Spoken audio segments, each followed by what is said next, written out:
Allez, c'est parti. On va s'attaquer à un sujet qui nous concerne à peu près tous, la procrastination. Mais pourquoi est-ce qu'on repousse tout le temps ce qu'on sait pertinemment qu'on devrait faire? Ah, cette petite voix. On la connaît tous, n'est-ce pas? C'est celle qu'on entend face à une pile de livres qui prend la poussière ou en pensant à cet abonnement à la salle de sport qui n'est jamais rentabilisé. Ou pire, face à ce rapport dont la date limite approche à grands pas. Et là, direct, on a tendance à se blâmer. On se dit qu'on manque de discipline, de rigueur. Mais et si le problème venait d'ailleurs?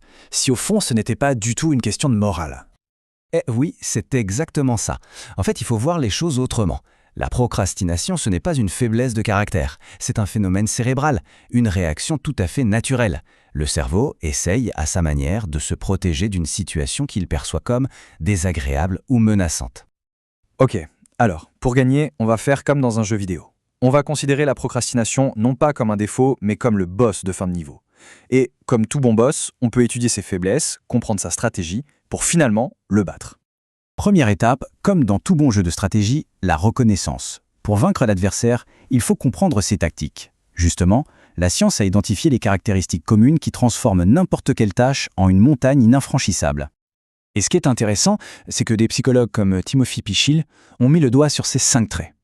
Dès qu'une tâche coche une, ou pire, plusieurs de ces cases, eh bien, elle devient la candidate idéale pour la procrastination. C'est presque une formule mathématique. Bon, maintenant qu'on a identifié le profil de l'ennemi, on passe au niveau supérieur. On va plonger à l'intérieur même du cerveau, là où la vraie bataille a lieu. C'est le combat entre l'émotion et la raison. Imaginez la scène. À l'intérieur de notre tête, c'est un véritable tir à la corde. D'un côté, il y a le système limbique, notre cerveau primitif, qui ne pense qu'à une chose, le plaisir immédiat. Il déteste l'inconfort. De l'autre côté, on a le cortex préfrontal, le grand stratège, le planificateur rationnel qui, lui, pense au futur. Et c'est là qu'on touche au cœur du problème. La voilà, la grande révélation. En réalité, ce n'est pas la tâche de statistique qu'on fuit.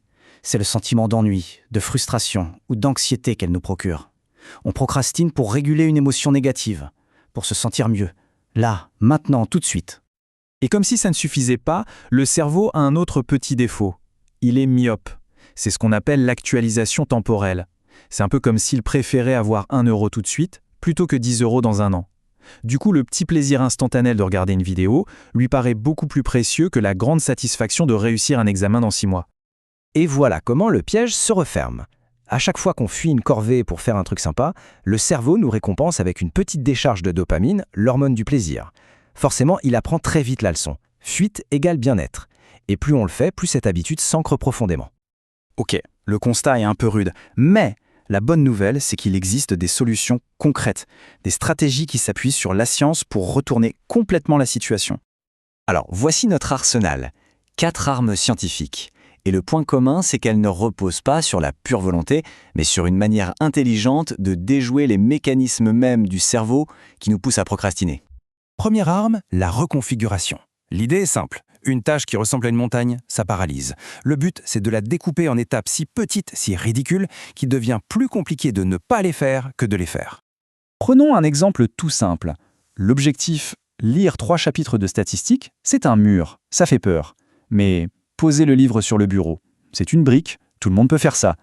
Et bien souvent, ce tout premier pas, aussi minuscule soit-il, suffit à enclencher la machine. Deuxième arme, la gamification ou la ludification. Si la tâche est super ennuyeuse, pourquoi ne pas en faire un jeu?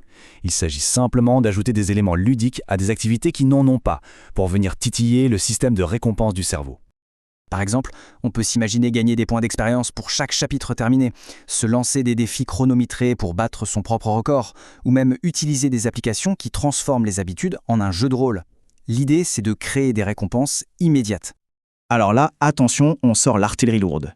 C'est une technique redoutablement efficace. Le concept, lier une action qu'on adore faire, un vrai plaisir, à une tâche qu'on n'arrête pas de repousser. C'est l'art du 2 en 1. La règle doit être stricte. On ne s'autorise le plaisir que si on fait la corvée en même temps. Et là, magie. Aller sur le tapis de course devient soudain le seul moyen de voir le nouvel épisode de sa série. La tâche qu'on détestait devient la clé qui ouvre la porte du plaisir. Et enfin, la quatrième est peut-être la plus puissante de toutes nos stratégies. Si une tâche n'a aucun sens pour nous, c'est normal de ne pas vouloir la faire. L'objectif ici, c'est de connecter ce devoir à des valeurs qui nous sont chères, à nos grands objectifs de vie. Tout part de la question « pourquoi ?». Le truc, c'est de creuser, de se demander pourquoi encore et encore. Pourquoi faire cette séance de sport ? Pour être en bonne santé. Et pourquoi vouloir être en bonne santé ? Pour avoir de l'énergie pour jouer avec sa famille, par exemple. D'un seul coup, la séance de sport n'est plus une corvée, c'est un investissement dans des moments de joie futurs. Donc, si on doit retenir une seule chose, c'est bien celle-ci. Arrêtons de nous juger. La procrastination n'est pas une identité, c'est un mécanisme. Et comme n'importe quel mécanisme, une fois qu'on a compris comment il fonctionne, on peut apprendre à le déjouer, voire à l'utiliser à notre avantage. Alors voilà, le jeu peut vraiment commencer. Avec ces stratégies, on n'affronte plus la procrastination avec pour seule arme une volonté qui flanche, mais avec une véritable panoplie d'outils bien plus malins. La question n'est plus de savoir si on va relever le prochain défi, mais plutôt de choisir comment on va le faire.